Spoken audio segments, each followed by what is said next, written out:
Welcome to Two Fuse Wrestling. All right, one word to describe that image: Edge spearing Mick Foley into a flaming table. WrestleMania 22.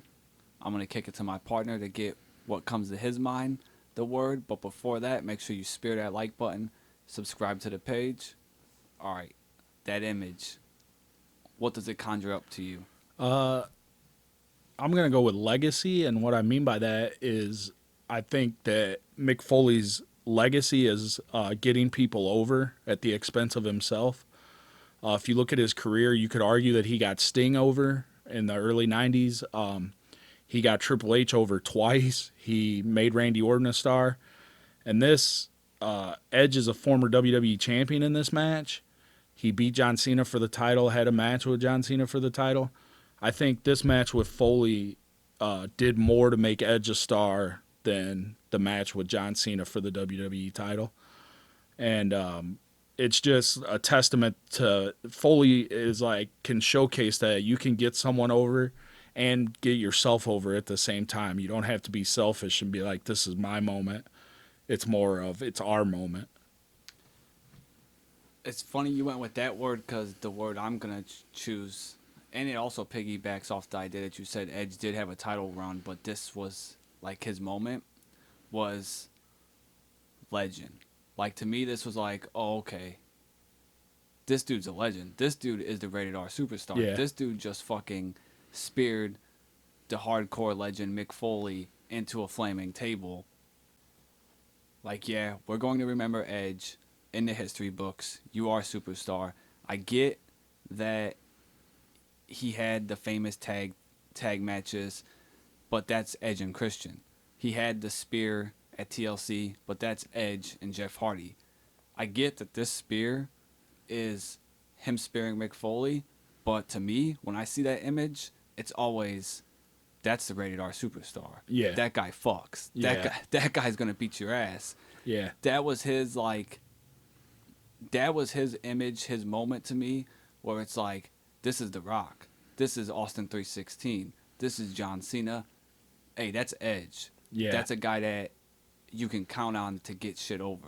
And at the same time, it was Foley's WrestleMania moment.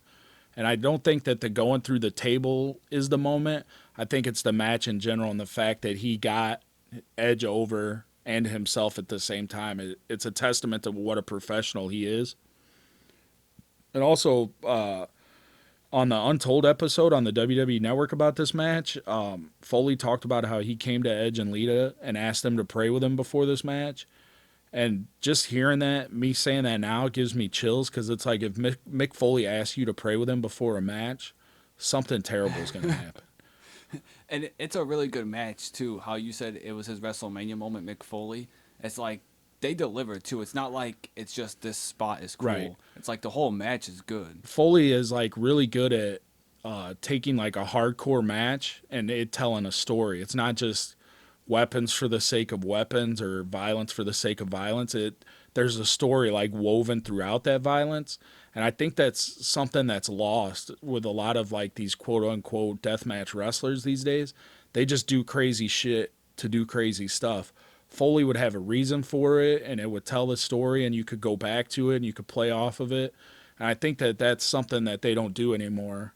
And I think that's like a really cool like testament to hardcore wrestling back then. Like your Funks, your Foleys, even your Sabus and Sandmans would do stuff like that. Yeah, I never really thought of it that way, but deathmatch wrestling doesn't appeal to me Yeah.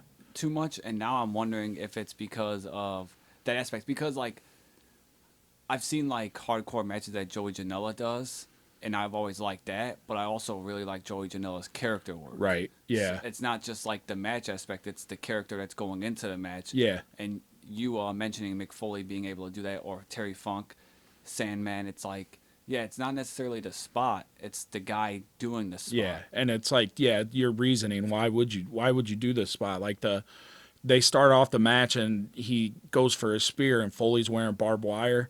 That's smart because eventually Edge is going to go for a spear. Yeah. You got barbed wire wrapped around you. It's going to hurt him more than it hurts you. Yeah. So just stuff like that's really cool. And the fact that they were able to steal a show at a WrestleMania, and it's a WrestleMania that featured like John Cena versus Triple H was on that card. Shawn Michaels was on that card. Kurt Angle, Randy Orton, Rey Mysterio were on that card, and these two stole the show and had the best match of the night. It was just like it's so awesome to me that Foley was able to pull that off. Foley and Edge. You know what else Foley stole, right? I'm sure you're gonna tell me He stole that spot from Bret Hart, what spot. the spear spot. Oh yeah, yeah, with that plate. Yeah. Yeah. Bret Hart just making another superstar like he made Stone Cold Steve Austin. He made The Rock. I mean, dude, Couldn't make Goldberg. Couldn't do shit for Goldberg. he legitimized Goldberg as a badass. He couldn't get Goldberg over. He's still selling Goldberg that Yeah. kick. Yeah. That's legend status right there.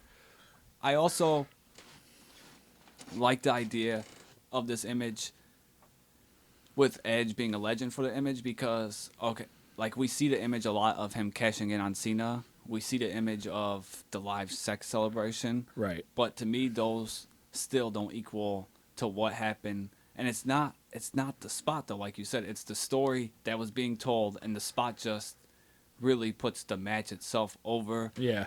And honestly, that's probably when I think of Edge images, that's probably number one. Like I get the Jeff Hardy one is cool, but it's not as cool as that one. Like Right. he's by Yeah. himself. He's the solo guy. He's the one Yeah. that's whooping someone's ass. Like Yeah, this is probably up there as one of my favorite Edge matches. I think he had matches with Eddie Guerrero that beat it out, but this one is this was his launching pad. and he was a King of the Ring winner too before this, and still Right. like this like is his launching pad. Yeah, that's what's crazy is like I said, he was a WWE champion and had a match with Cena, but this did more to put him in the main event than that feud. And it also shows too, like how you said with Foley putting others over. Like you don't have to like be a diva and be like, I'm not trying to put someone over, because Foley's a legend, and like it's him doing stuff like this helps solidify him as a legend too.